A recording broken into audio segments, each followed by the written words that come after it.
Fielding's 18th century novel Tom Jones provides a vivid picture of a contemporary society, rough and unmannered, where gentlemen swore coarse oaths, drank heavily, and fought duels at the slightest provocation. In this bawdy world of huge appetites, drunkenness was normal, family fortunes and estates lost and won at gaming tables, while roads between towns and villages were little more than rutted quagmires. Yet this raw, uncouth age produced authors and artists such as Gray, Goldsmith, Johnson, Hogarth, Gainsborough and Reynolds. Wealth created by industrial and agricultural revolutions financed aesthetically sited mansions in man-made artist-designed landscapes and enabled eldest sons to undertake European cultural grand tours. There was a passionate interest in poetry and literature, and an amazing zest for life in all its forms. Born 1674 in Swansea, Richard Nash would grow up in a town reflecting these characteristics and becoming a gay resort of fashion, beauty and elegance beyond description that must have influenced the boy greatly. Oxford, army and law followed. He entered the Middle Temple in 1693, but gambling would provide his future living. It was to Bath, an Elizabethan town rebuilt in Palladian style by both John Wood elder and younger, that Nash, now gamester and dandy, turned. By 1704, his dazzling style and elegance had made him both Beau Nash, Bath's arbiter of fashion, as well as its master of ceremonies, one whose slightest nod was sign of social acceptance. England's nobility, wit and fashion flocked to balls and entertainments where he held court. Bath became the country's most fashionable watering place, the pump room a realm of elegant splendour. Here, Beau Nash, Bath's uncrowned king, would revolutionise England's social behaviour and manners, a model of fashion and polite manners, exercising almost despotic powers.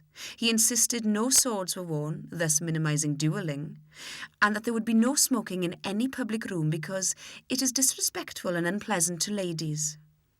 Men's heavy top boots had to be removed and dancing pumps worn, their name possibly deriving from the room where they were first used, while any coarse language at his assemblies meant ejection and social opprobrium. Yet, gambling was both permitted and encouraged. The Beau derived his income from a percentage of the house bank, but it took place in a more genteel fashion.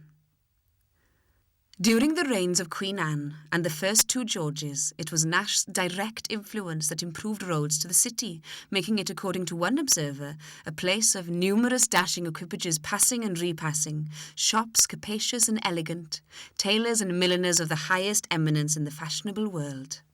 So many crowded its elegant streets, so many sought accommodation for the season in this centre of fashion that streets and houses were added or rebuilt. There was even a fine circulating library. By 1801, Bath had become 9th largest English city with a population of 30,000, a direct result of Beau Nash and his creation of a civilised and polite society.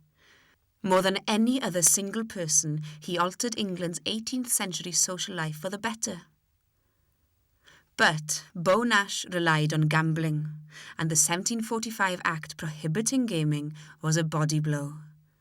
Declining into poverty, no longer able to wear the latest fashions society had gasped at each day, he would die a pauper. Yet Bath did not forget him. His abbey burial in 1762 was an occasion of pomp and style he would have loved. After all, he had helped create the elegant society that came to see him laid to rest.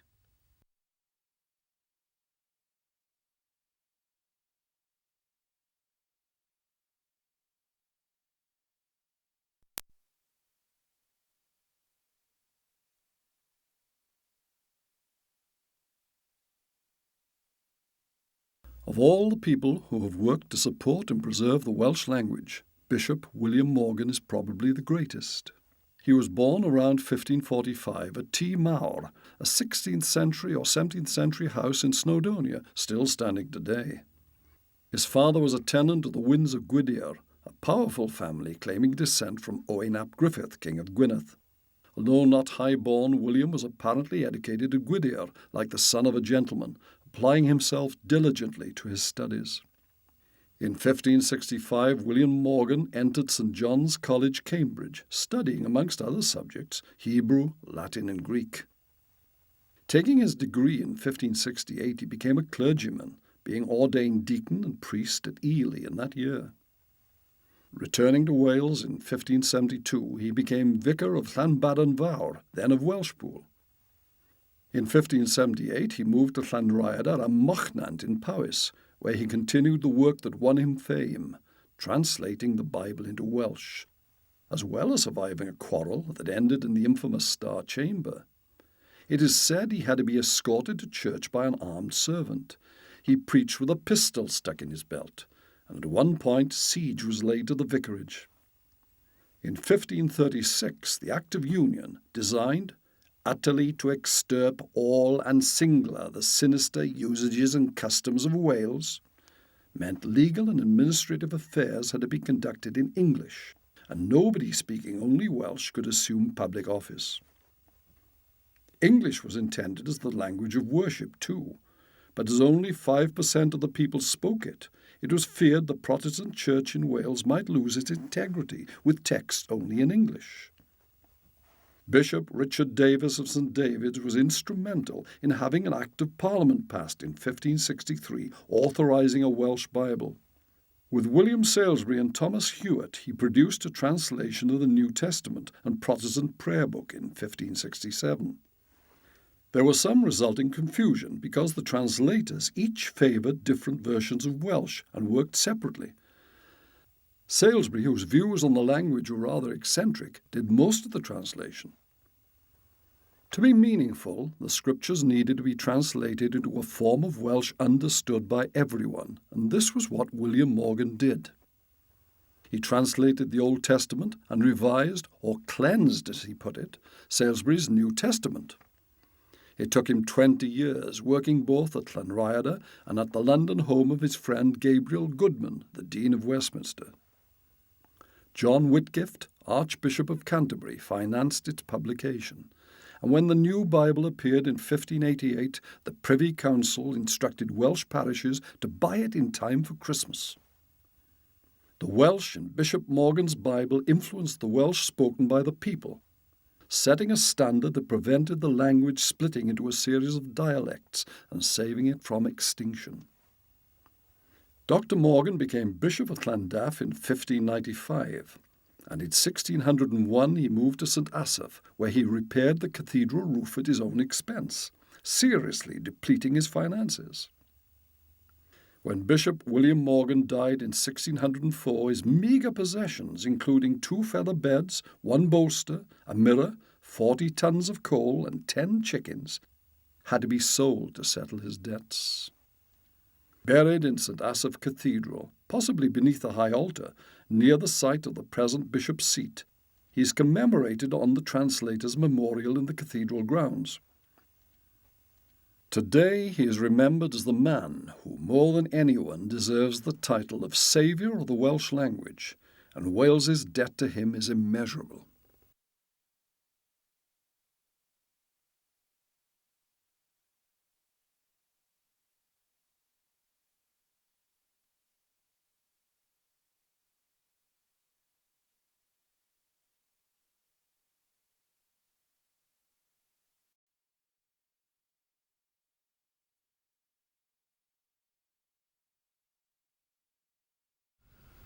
Born at Manorbier, Pembrokeshire, in 1146, to a Norman father and a Norman Welsh mother, Gerald was educated at Gloucester and Paris, and seems to have spoken little or no Welsh.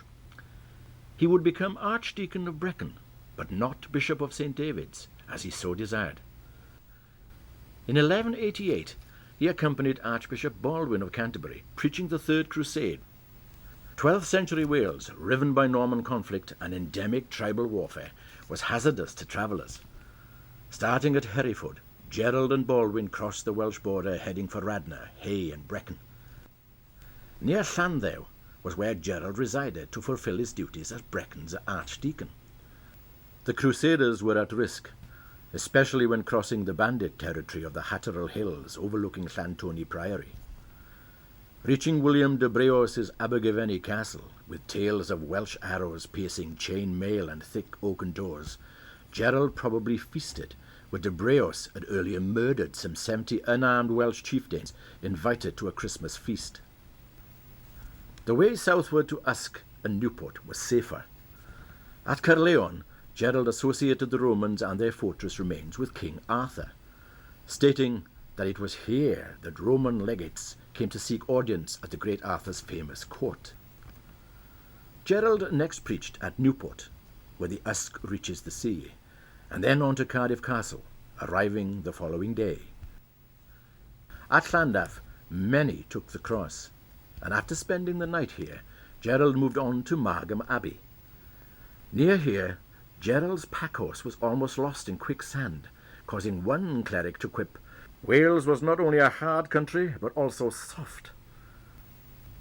Leaving Swansea Castle and fording Locha River, boats were taken up the Towy from Kidwelly to Carmarthen. En route to Whitland Abbey, they passed a murdered traveller. Baldwin commended his soul to heaven, and the 12 archers responsible for the killing were signed with the cross as punishment for their crime.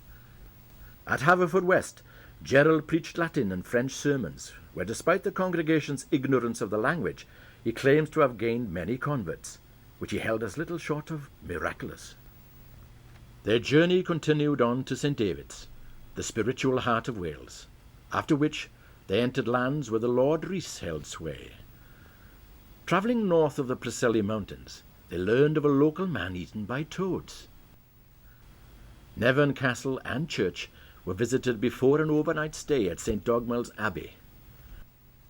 The following day in Cardigan, so effective was Baldwin's preaching, had he spoken Welsh, it was thought every man present would have joined. Consequently, a chapel was built to mark where he stood. At Kennarth and its waterfalls, Gerald claimed salmon seized their own tails in order to leap great heights. After preaching at Lampeter, they continued across wild upland country, passing Tregaron's impenetrable bog and on to Strata Florida Monastery, where Welsh chronicles were written and many leaders lay buried. Llandewi Brevi Church, where they visited, stands on the mound that witnesses claimed raised itself miraculously under St. David when he preached. They continued north to Llanbadarn Fawr, crossing Dyfi River by boat and resting for the night. Traeth Mawr and Traeth Bychan Sands led towards Llyn and Nevin, where Gerald discovered the pious works of Merlin Sylvester. In his words, "Something I had long been looking for, or so I would like you to think." After Caernarfon, part of the Bangor road proved particularly hard and tiring. Baldwin, being informed that Nightingale never visited Wales, observed it was a wise bird. On Anglesey, many took the cross, but returning to Bangor Cathedral, Gerald and Baldwin were horrified to discover Owain Gwynedd, an excommunicated chieftain, lay buried there. He had committed the sin of incest with his cousin. The Bishop of Bangor was ordered to remove the body as quickly as possible. Beyond Priestholm Island, the travellers followed the coast, crossing Conway River by boat near Aberconwy Abbey, where Edward I's Conwy Castle would be built.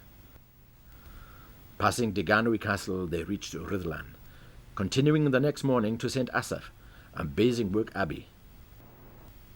Leaving Wales next day, the Crusaders rode south along the march, continuing the next morning to Hereford. Their Welsh journey had ended.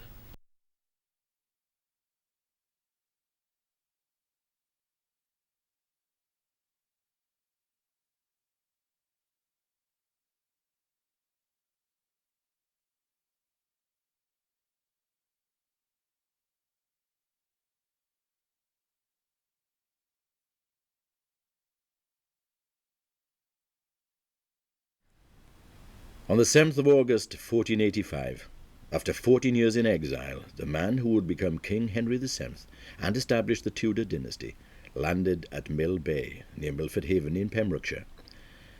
Henry's small French fleet dispersed rapidly, while Richard III, the reigning English monarch, had his ships at sea. 2,000 men, mercenaries, French troops, and English exiles followed the St. George's Cross and Red Dragon banners off the beach and inland. Henry Tudor fell to his knees and kissing the soil, prayed, "Judge me, Lord, and fight my cause." The founder of England's Tudor dynasty had Welsh and French, as well as English blood in his veins. His claim to the throne was through his mother, Margaret Beaufort. She was descended from John of Gaunt, Duke of Lancaster, and sire to what became the House of Lancaster, one of the two factions in the civil war known as the Wars of the Roses. She was married to Edmund Tudor, but after his death in Carmarthen at the hands of the opposing House of York, she fled to Pembroke Castle and to Edmund's brother Jasper. Here, Edmund's son Henry would be born in 1457. A further, more tenuous claim came through the Tudor line. Henry's grandfather was Owain ap Meredydd ap Tewdwr, wardrobe clerk to King Henry V's widow Catherine, Queen of Valois. After the death of the king, the hero of Agincourt, Owain conducted a secret affair with the widow Catherine, which resulted in marriage. Henry's father Edmund and uncle Jasper were two of the fruits of this relationship. Brought up in Pembroke Castle as the Wars of the Roses erupted, Henry was cared for and educated by his Lancastrian uncle, and later, with the castle in Yorkist's hands, by William Herbert, the chief upholder of the House of York. The Lancastrians eventually executed Herbert, and the Lancastrian monarch Henry VI and his son the Prince of Wales were murdered in 1471, after losing the Battle of Tewkesbury to Yorkist armies. The Lancastrian claimant was now the 16-year-old Henry Tudor, who was spirited away to France by his uncle Jasper. 14 years of confinement in France would ensue before Henry returned to Wales, landing near Milford Haven. The time was now ripe. The Yorkist king, Richard III, had usurped the throne after his brother's death, and it was rumoured that he had murdered his nephews and heirs to the throne in the Tower of London. This had resulted in disaffection of the natural supporters of the House of York. For all that, after Henry landed in Pembrokeshire, there was no immediate rallying or support to his banners. The king, 200 miles away, learned of the landing in just 4 days. His forces rapidly mustered, and his messengers rode hard. Assistance to Henry from Lord Rhys, Walter Herbert, and Stanley came only after much hard bargaining. Lord Rhys had also promised Richard on oath that Henry would enter Wales only over his body, but conveniently overcame this by crouching beneath Mullach Bridge near Dale as Henry walked across. Jasper Tudor understood how politically important were bardic poets. The fact 35 would favour Henry suggests Lancastrian agents at work and wide support amongst Welsh gentry. Welsh prophecies were infinitely adaptable, and it seemed the Arthurian legend was being fulfilled with the return of the British king. Indeed, Henry's firstborn son would be named Arthur. From Mill Bay, the small force marched into Wales, passing through Cardigan and Merioneth, whilst avoiding Yorkist strongholds. Covering 192 miles of difficult country in 13 days, their route was aided by provisioning en route, and if Henry failed, there was a chance of a retreat into the Welsh mountains. With an army now numbering 5,000, Henry Tudor would triumph at Bosworth Field near Leicester, in a close-run battle that would see him crowned King Henry VII of England.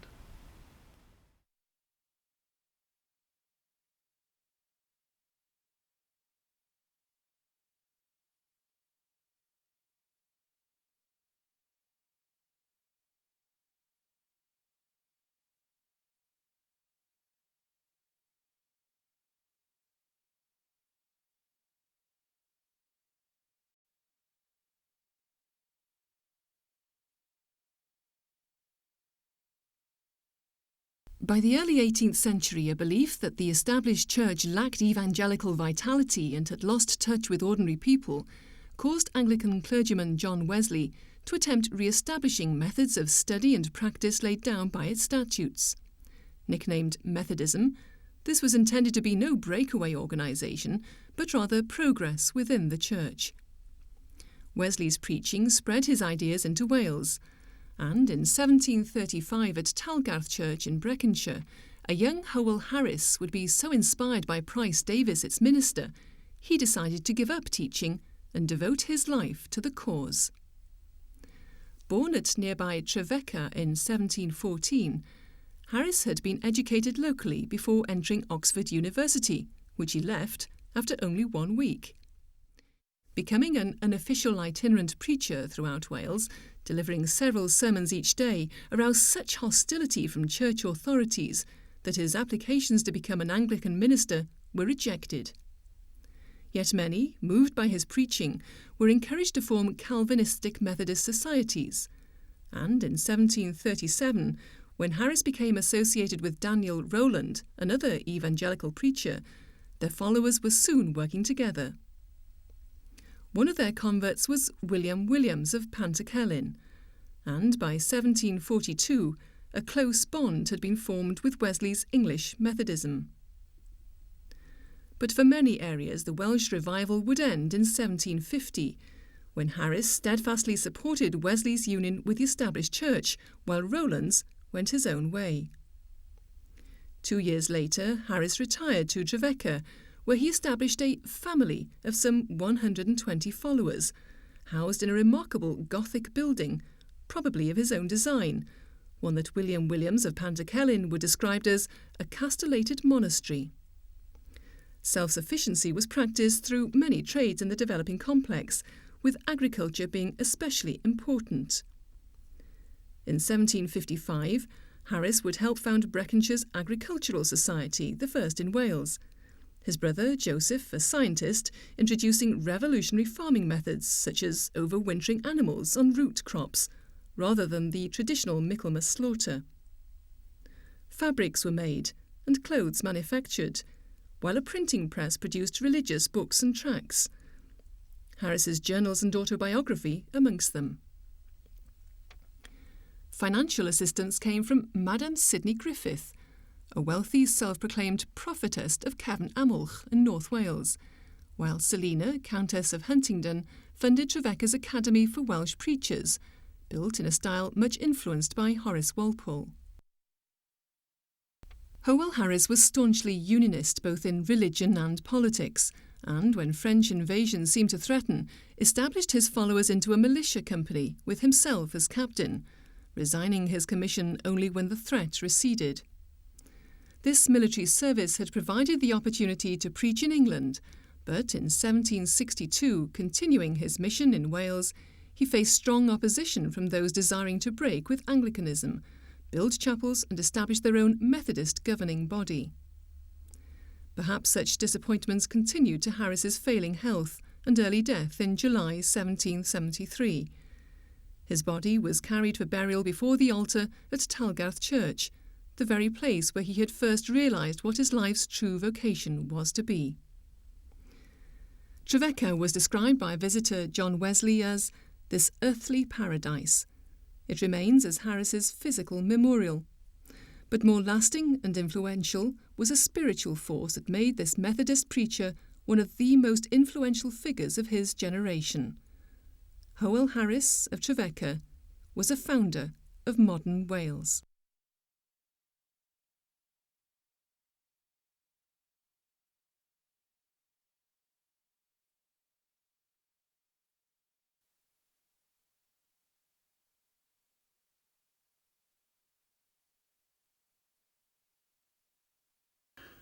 Howell the, or Howell the Good, the only Welsh prince to be so honoured, was one of the most successful native Welsh rulers prior to the Norman conquest. During his diplomatic reign, he is best remembered for codifying a set of laws specific to Wales, creating a legal system that would have influence in Wales for over 500 years until the Act of Union in 1536. Born at the end of the 9th century, he was the youngest son of Cadach ap Rodri, himself the son of Rodri Mawr. Howell's marriage to Ellen, daughter of Hyddfaid, ruler of Dyfed, brought him the kingdom of Dyfed. Coincidentally, the death of his brother-in-law Llywach, allegedly ordered by Howell himself, no doubt contributed to his control over Dyfed. After the death of Cadach in 910, Howell and his brother Cludog inherited the kingdom of Saeslwg. When Cludog died in 920, Howell combined Dyfed and Saeslwg together, forming the new kingdom of Deheubarth. Unlike his successors, Howell Dda understood the future of Wales was inextricably linked with relationships formed with its more powerful neighbour.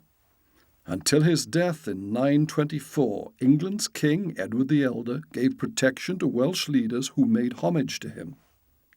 Edward's heir, King Athelstan, summoned Howell to Hereford in 926 to make further submissions and give tributes of gold, silver and cattle, and to accept the River Wye as official southern boundary between England and Wales. Howell's relationship with the English sovereignty was so trusted that his name appears on many royal charters. His pilgrimage to Rome in 928 and his studies of the English law codes and customs may have inspired his own formulation of Welsh laws and government. In 942, Idwal ruler of Gwynedd, was killed in battle, rebelling against the English crown. Howell, ever the opportunist, dispossessed Gwynedd from its legal inheritors, so becoming Prince of all Wales, although Morgannwg and Gwent continued to have independent rulers. Despite a tendency to use aggression to further his own ends, he urged Welsh and English countrymen to live in peace and discouraged raids across the border. With such a vast kingdom to rule, it may have been the need to create order from the various laws, customs and rites of his many territories that led to the codification of these disparate rules into one Welsh law known as Cyfraith Howell, or Howell's Law. This he achieved by summoning representatives from each comote to a gathering at Tŷ Gwynedd Dath, or White House on the Taff, known today as Whitland, near Carmarthen. Here was recorded a legal system that would emphasize reconciliation between kin groups to keep order, rather than using violence to punish. Compared to other legal systems, Howell's law gave women considerable rights over their property and children, and a status in society until then unheard of. Not surprisingly, some of the laws now appear strange to us, such as one that states that hair-pulling was so insulting that compensation to the victim's family was due. Another stipulates that no death penalty be imposed for murder, only for theft. When Howell died in 949, he passed the kingdom of Deheubarth to his son Owen, whilst Gwynedd passed back to the line of Unwal ap Anharod. Unfortunately, the combination of internal feuding and clashes against the English undid Howell's peaceful rule at the stroke of a sword. For all that, and although unions were broken, Wales now had 3 kingdoms to defend, compared to 6 or more 2 centuries earlier. In just one reign, it had come halfway to eventual unity. And so it was Howell-Dda's laws, rather than bloodshed and violence, that laid the foundation for modern Wales, and made its people far more conscious of their national identity.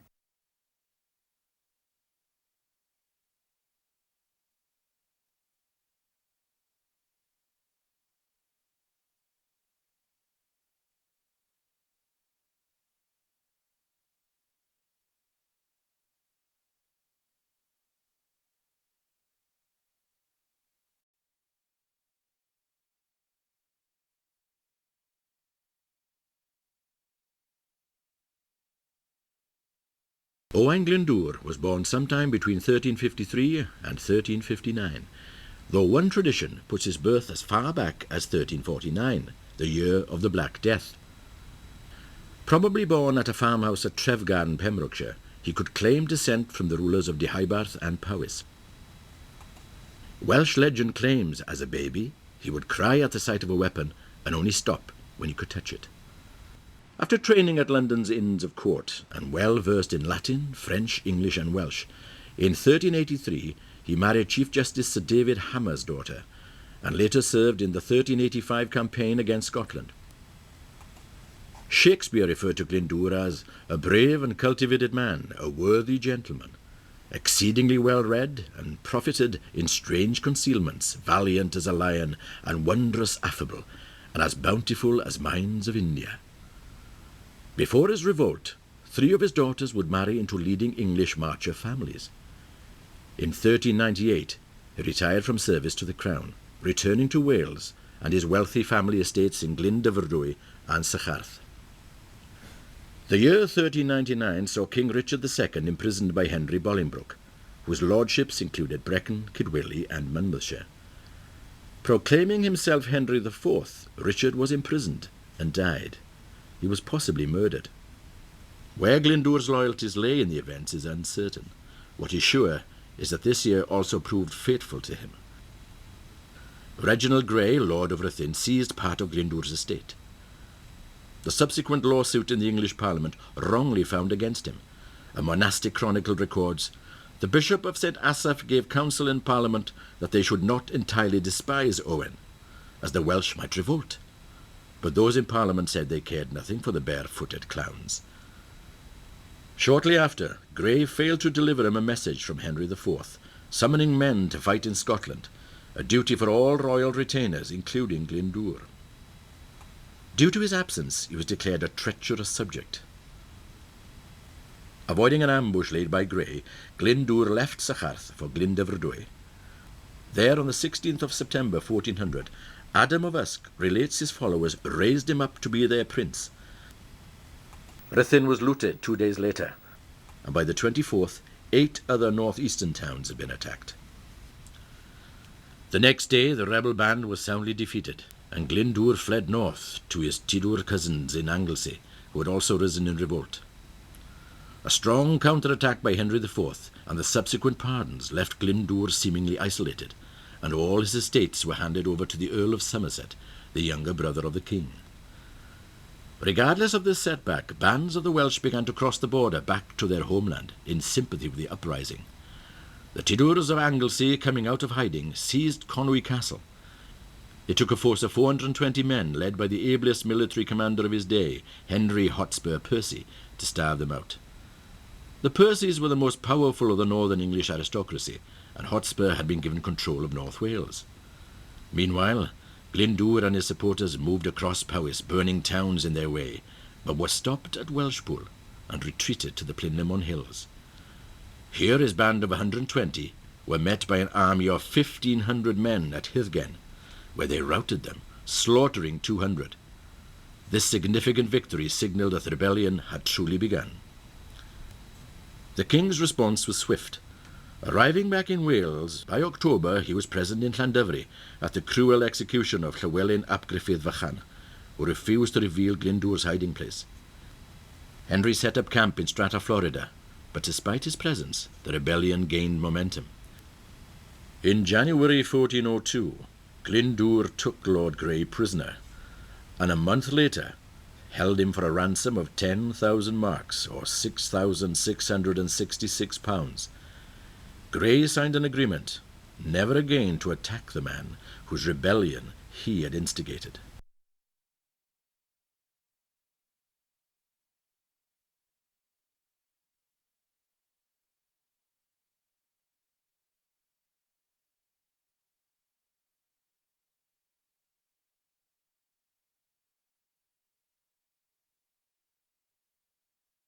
At the Battle of Pilleth, June 1402, Glyndŵr captured Edmund Mortimer.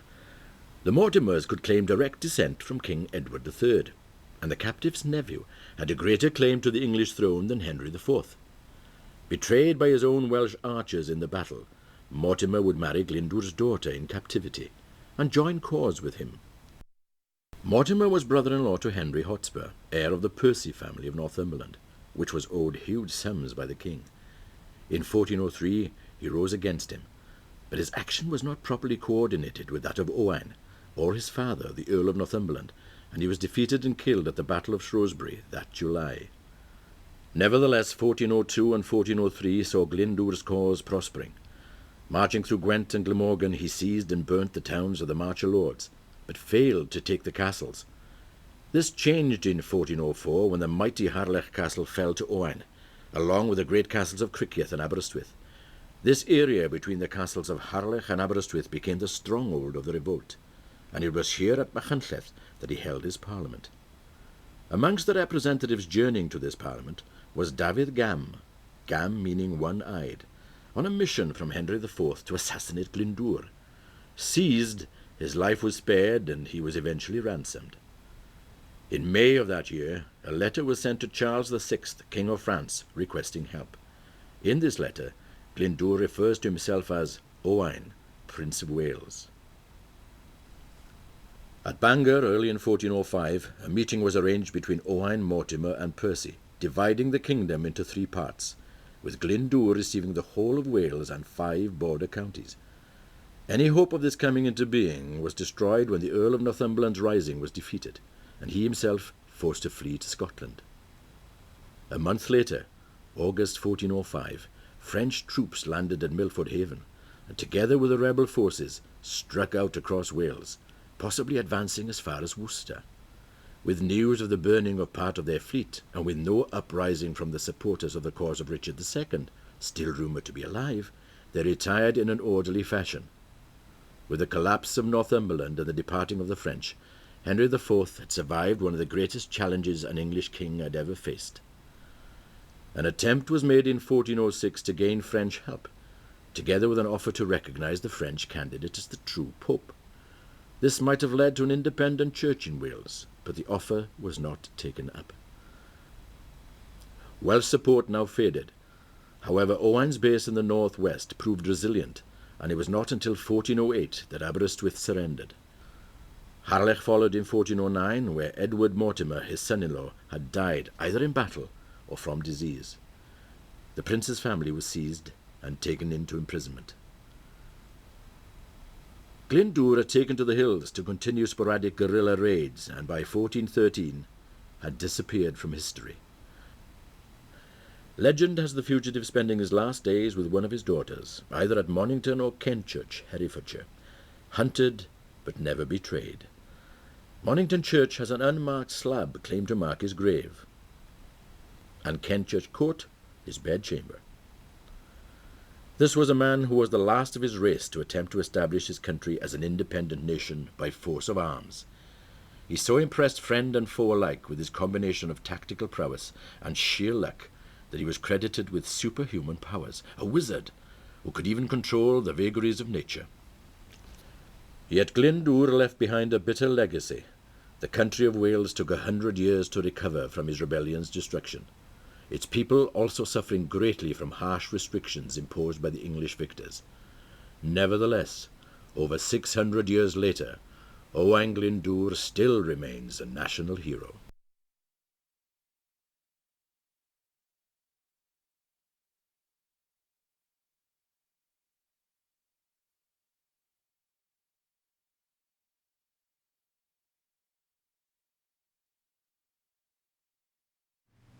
In 1097, the Royal House of Gwynedd in Aberfraw Anglesey celebrated a fifth daughter born to King Gruffydd ap Cynan and his wife Queen Angharad the Fair.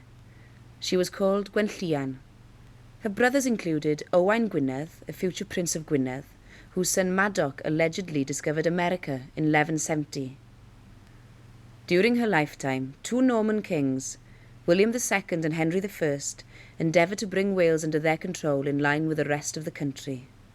Gwenllian would eventually become a symbol of Welsh resistance in the bitter contest that ebbed and flowed between these different nations. By her teens, Gwenllian's general demeanour was described by medieval author of the history of Gruffydd ap Cynan as being of a warlike disposition. Gerald of Wales said she looked every inch the Amazonian queen. It therefore came as no surprise to find the 18-year-old princess had eloped and married Prince Gruffydd ap Rhys of Deheubarth, who had recently returned from exile in Ireland to find his father's principality firmly under Norman control. After a desperate but unsuccessful bid to oust all Normans from Deheubarth, he fled north to seek help from Gwenllian's father, but none was forthcoming from the king, who even tried to arrest him. With a band of followers, Gwenllian and Gruffydd took refuge in the upper reaches of the River Tawy, in a district known as Caio. Gerald of Wales described this remote area as being the safest of refuges because of the tangled density of its forests. Between 1115 and 1133, the royal couple had 4 sons, Anarawd, Morgan, Maelgwyn and Rhys. Throughout this period, they continued their guerrilla war against Norman strongholds in Mid and West Wales. One notable success at this time was the taking of Carmarthen Castle. Following the death of King Henry I in December 1135, a state of civil war existed in Norman Britain, after his nephew Stephen contemptuously seized the throne. In the resulting anarchy, the Welsh saw their opportunity. Faced with this insurgents, Maurice de Landres, custodian of Kidwelly Castle since 1130, hatched a plot to lure Gwenllian into the open. With her husband and sons Anarawd and Rhys en route to North Wales to seek assistance from her father, Gwenllian was deceived into believing Caio was to be attacked. With 18-year-old son Morgan and 16-year-old Maelgwyn, Gwenllian chose to lead a large Welsh force in a preemptive strike on Kidweli Castle. At the foot of Mynydd y Garreg, less than a mile from Kidweli, Gwenllian made camp. Prior to a planned dawn raid, a Norman ambush was launched from the surrounding hills. In the ensuing battle, 500 knights of both Norman and Welsh origin lay dead, including her son Maelgwyn. Gwenllian fought on, but being outnumbered was eventually captured. Without trial, de Londres ordered her to be beheaded. Her son Morgan was thrown into jail and would succumb to his injuries 9 years later. Within a year, Gwenllian's husband had died of an unknown illness. However, the fight carried on through her surviving sons Anarawd and Rhys, who was dignified historically with the title the Lord Rhys. While the Norman lord celebrated her demise, the resultant Welsh uprising that spread across the country ensured it would be 8 years before a Norman victory could once again be proclaimed.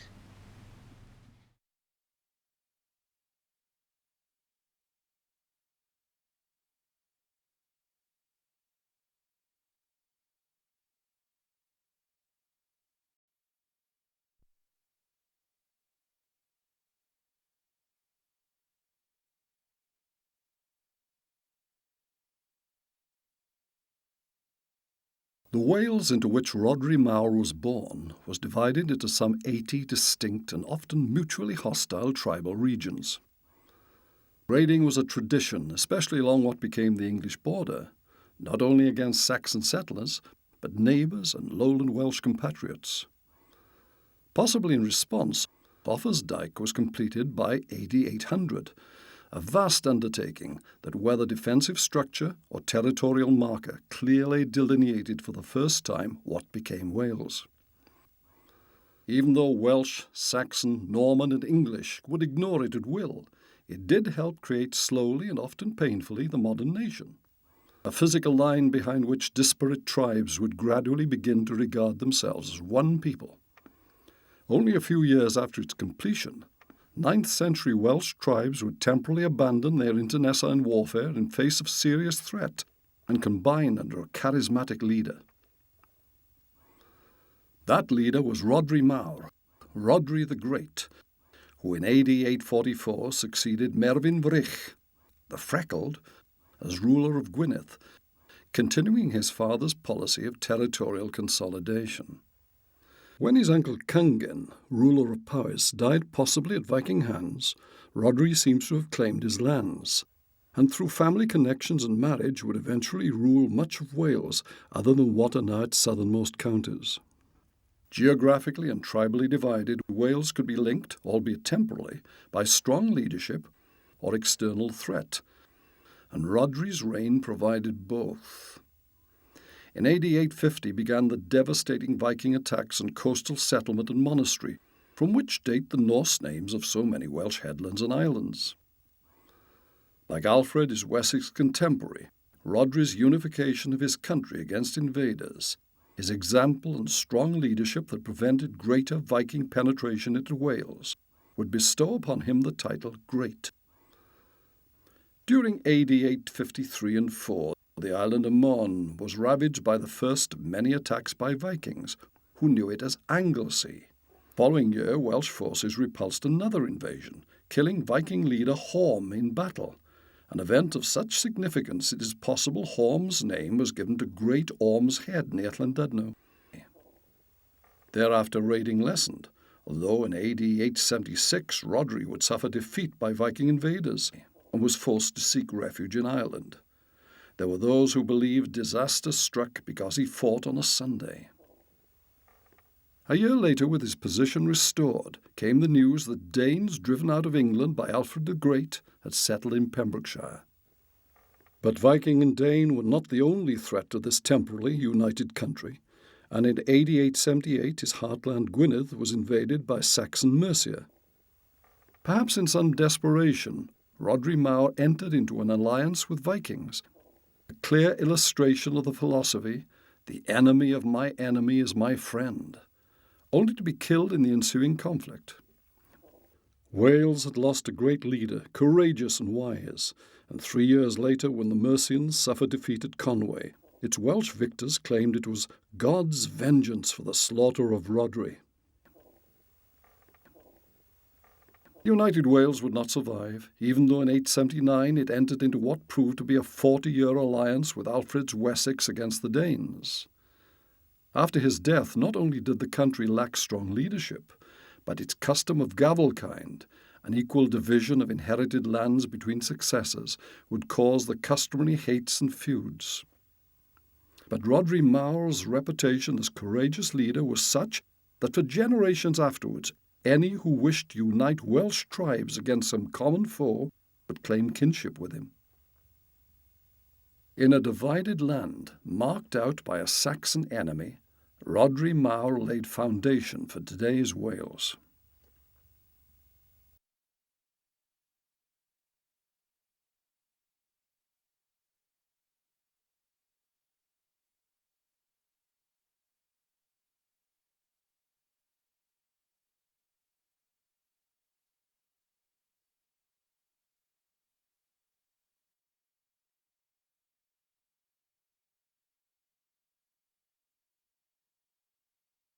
Llywelyn ap Iorwerth, or Llywelyn the Great, was a formidable warrior who between 1194 and 1203 seized lands from his kinsmen to make himself overlord of Gwynedd.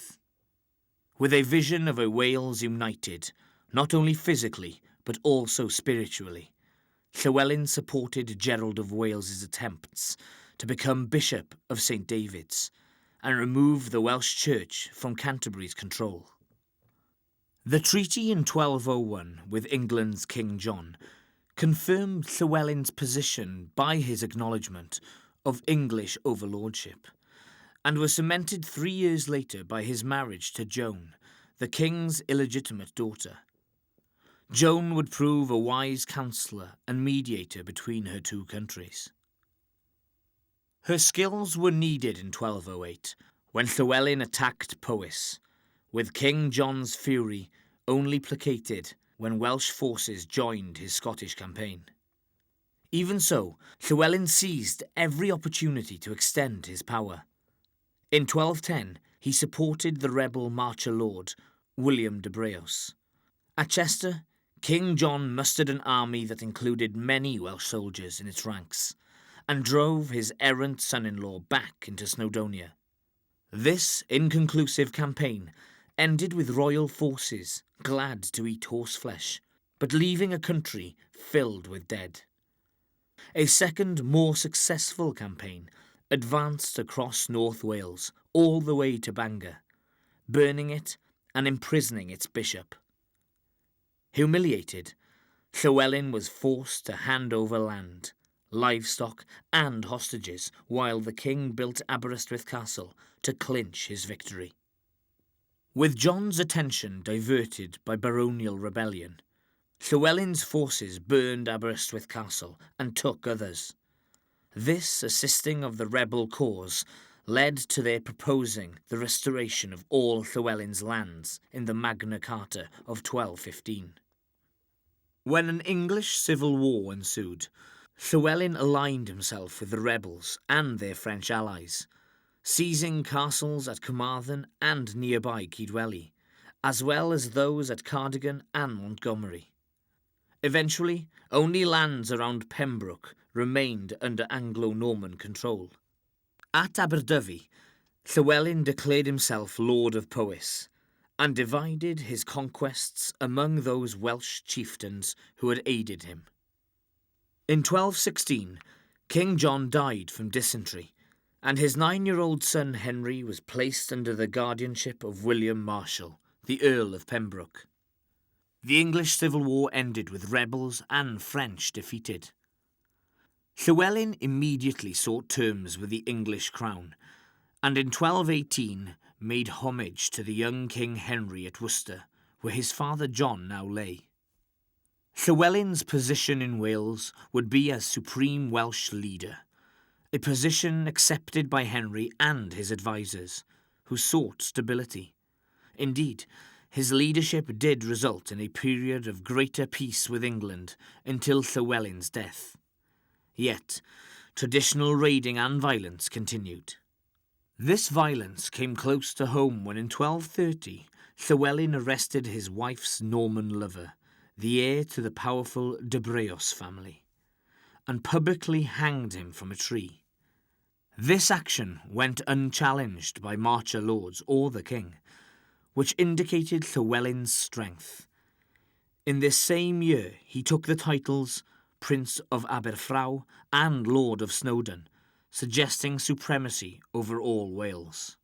In 1240, Llywelyn the Great died after suffering a stroke, and was buried at the abbey he found in Aberconwy.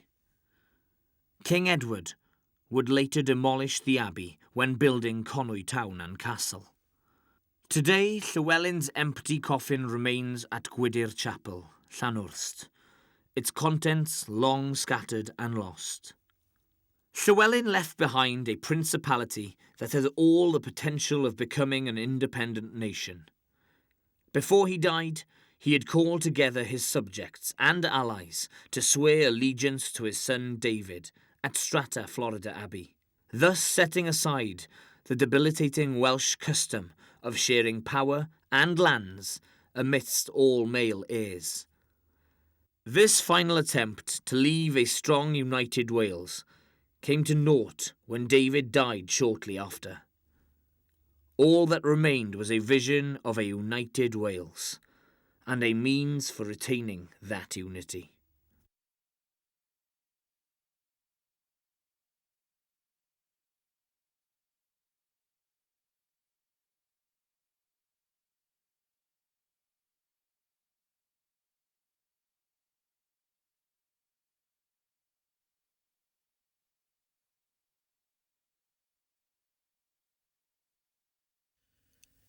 In February 1246, Dafydd ap Llywelyn, Lord and Prince of Gwynedd, died, ending an ineffective 2-year reign.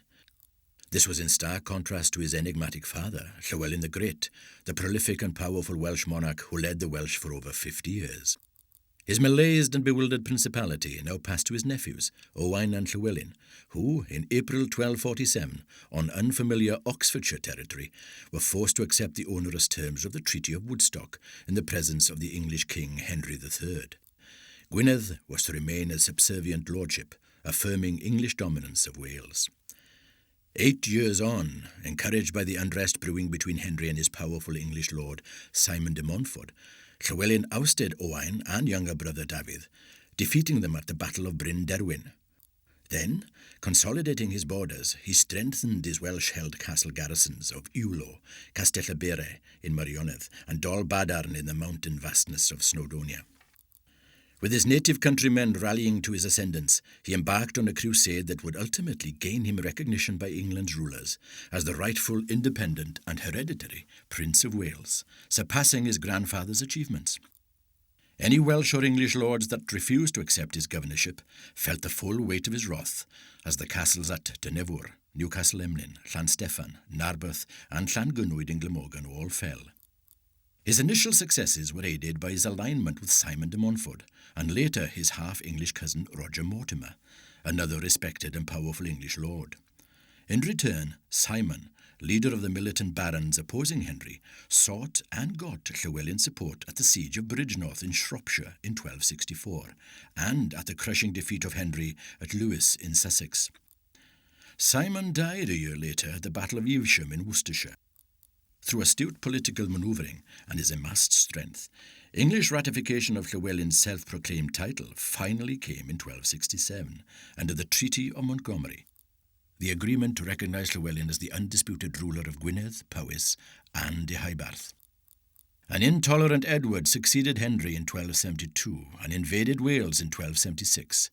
Llywelyn had broken the terms of the Montgomery Treaty by failing to pay homage to Edward, and 12 months later, at Aganwy Castle, Edward imposed the Treaty of Aberconwy that all but destroyed Llywelyn's overlordship. Minor disputes tumbled on between Llywelyn and Edward, but were eased somewhat by Llywelyn's marriage to Eleanor de Montfort in the presence of Edward at Worcester Cathedral. Thereafter, all remained quiet until Llywelyn's brother and rival Dafydd attacked Harden Castle, triggering another war. Llywelyn's eventual intervention to lead the uprising destroyed Dafydd's attempt at securing his mantle of Prince of Wales. With Edward's patience now at an end, it is rumoured he conspired with Llywelyn's confidant, Roger Mortimer, to lure him into a trap. On the 11th of December, 1282, separated from his bodyguard on the banks of the River Irvon at Orwain Bridge near Builthwells, Llywelyn ap Griffith was killed when an English cavalryman pounced and ran him through with a lance. So died the last native Welshman to be recognised by English royalty as the Prince of Wales.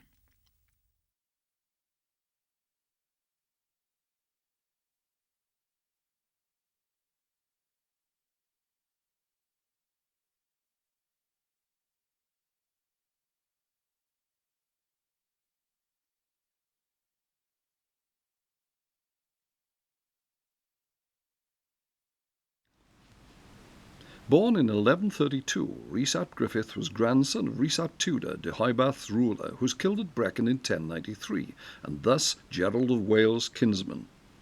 By Norman standards, Rhys was a treacherous character, and on several occasions, having sworn allegiance to England's crown, would almost immediately break his oath.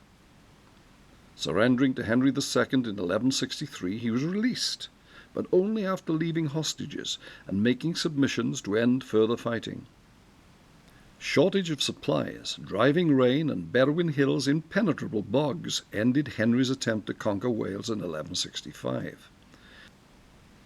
Large parts of the country had been weakened when Anglo-Normans flocked to Ireland seeking new lands by conquest, and as in the anarchy of King Stephen's reign, Welsh tribes again began fighting each other.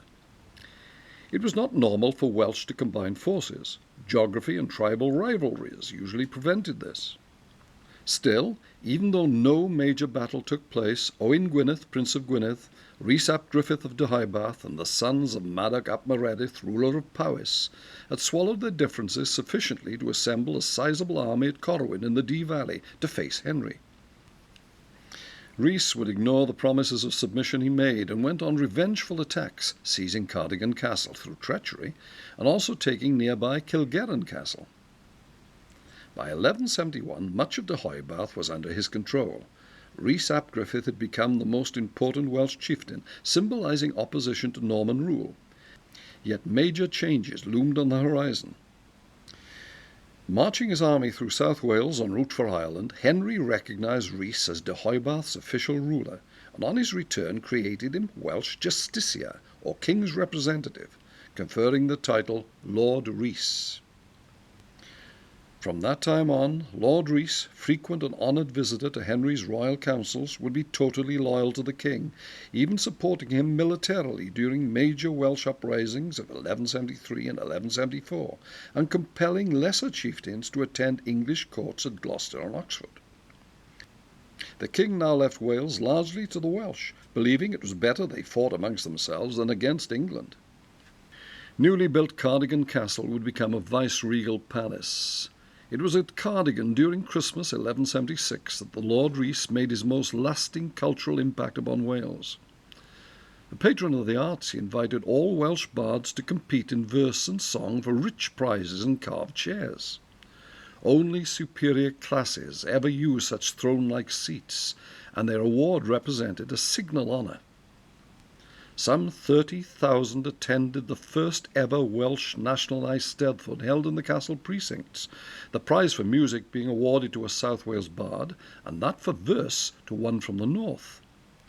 Many rules, verse forms and procedures then established are still observed today. Modern-day Eisteddfods owe to him much of their ceremony and form. On Henry II's death in 1189, Lord Rhys, regarding his loyalty as personal to the king and not to England's crown, was incensed when Richard the Lionheart refused to meet him. Entering into rebellion, there now began family quarrels and wars against neighbours that would last until Rhys's own death in 1197. After this, the traditional Welsh gavelkind, or division of lands between sons, plunged all back into destructive turmoil and bloodshed. A macabre note was that having quarrelled with a bishop, he died excommunicate. So, to ensure his entry to heaven, severe penitential floggings had to be inflicted on his corpse. Lord Rhys was buried at St David's Cathedral. His 14th century effigy portrays a man who bestrode his age, infusing Wales with a spirit of independence, opposing further Norman penetration and protecting its church. Gerald of Wales had urged its people to live independently but in harmony with England. It was good advice to a small nation that shared the same island with a larger and far more powerful neighbour.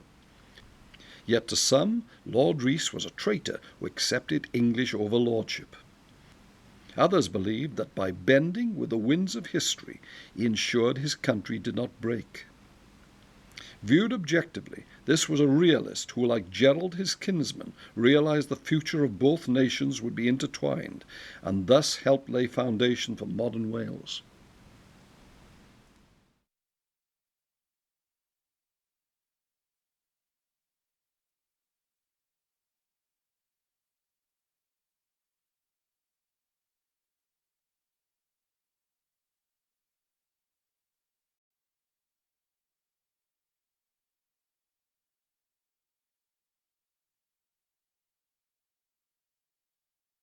Many myths surround the life of David, patron saint of Wales, but he is believed to have been born at Hen Fynwy near Aberaeron sometime during the 5th century AD.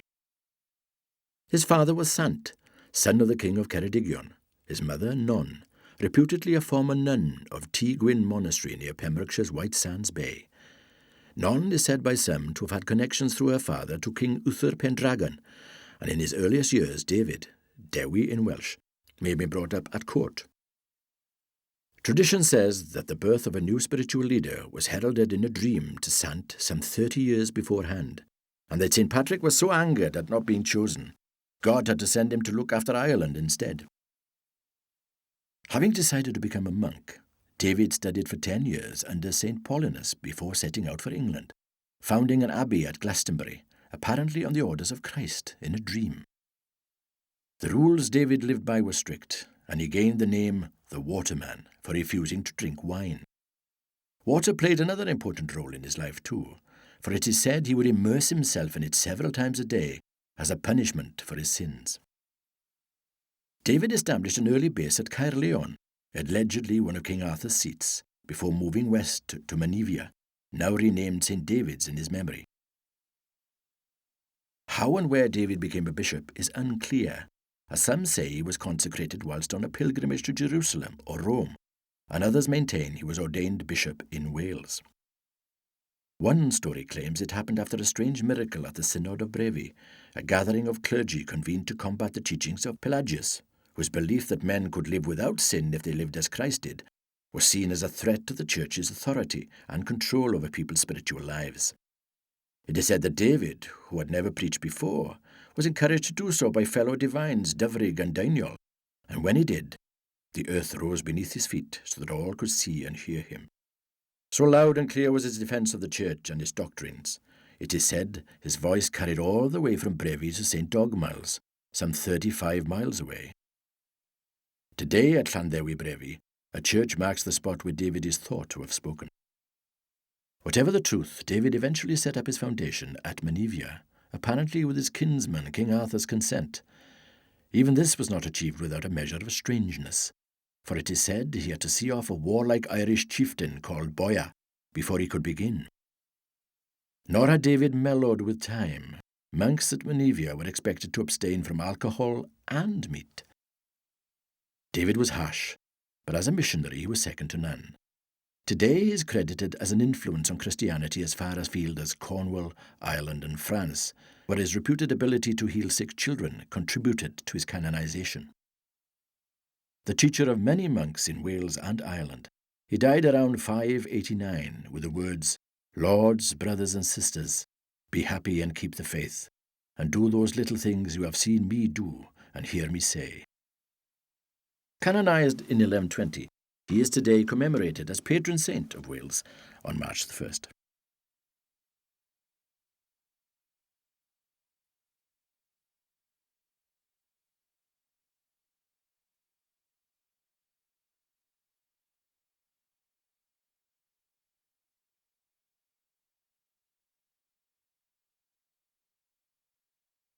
Their Lord they shall praise, their language they shall keep, their land they shall lose, except Wild Wales. This, the most famous Welsh prophecy of all time, is credited to the bard Taliesin, who had become a legendary figure in Welsh literature, achieving a fame that extended far beyond his homeland.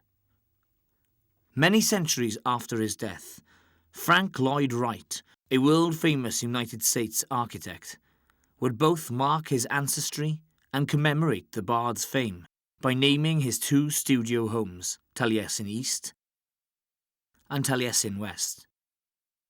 Yet, apart from some circumstantial evidence and certain ascribed pieces, almost nothing is known of one whose intricate verse seized Welsh imagination and fired the national consciousness.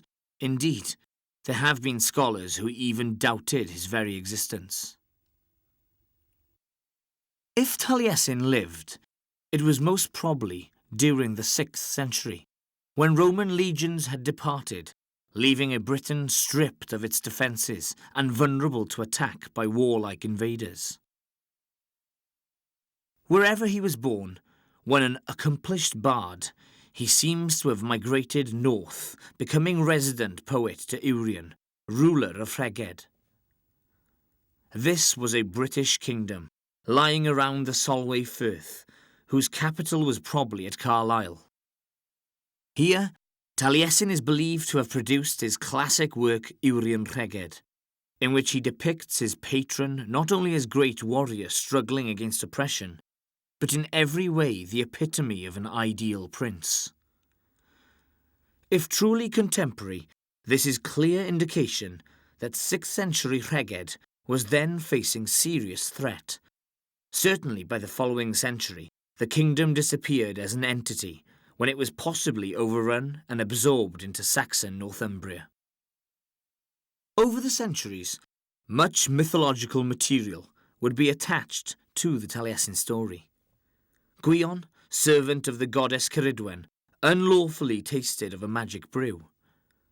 Turning himself into a grain of wheat to hide himself from the vengeful goddess, he was swallowed by her in the form of a hen. The result of this unconventional union was Taliesin, who was cast into the sea when Ceridwen could not bring herself to kill him.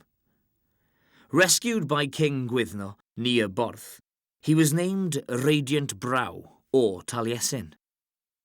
Some 250 years after the bard's death, the 9th century Welsh monk Nennius would write his History of Britain, mentioning Taliesin as one of 5 renowned late 6th century Welsh poets, a list also including, incidentally, the mythical Merlin. Welsh bardic tradition being oral, amendment and addition were a natural consequence. It was not until the 13th century, some 700 years after Taliesin's day, there appeared the Book of Taliesin, supposedly containing his works. Yet of all its variety of themes, Christian, pagan and historic, only 8 heroic poems are considered authentically his. The remainder believed produced by different, much later bards. In Cardiganshire, the village of Taliesin, formerly Tre Taliesin, that is his town, has been claimed as birthplace of this legendary figure, and, not far away, is Bedd Taliesin, a prehistoric burial site, rather improbably suggested as his grave. Taliesin's monument stands on the banks of Geirionydd Lake, in Carnarvonshire. I was with my Lord in the highest sphere, on the fall of Lucifer into the depth of hell. I have borne a banner before Alexander. I know the names of the stars from north to south. I have been on the galaxy at the throne of the distributor. I have been loquacious prior to being gifted with speech. I am a wonder whose origin is not known. I have been fostered in the land of the deity. I have been teacher to all intelligences. I am able to instruct the whole universe.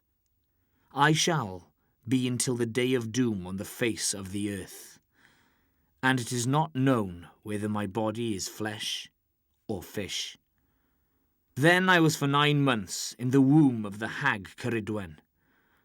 I was originally little Gwion, and at length I am Taliesin.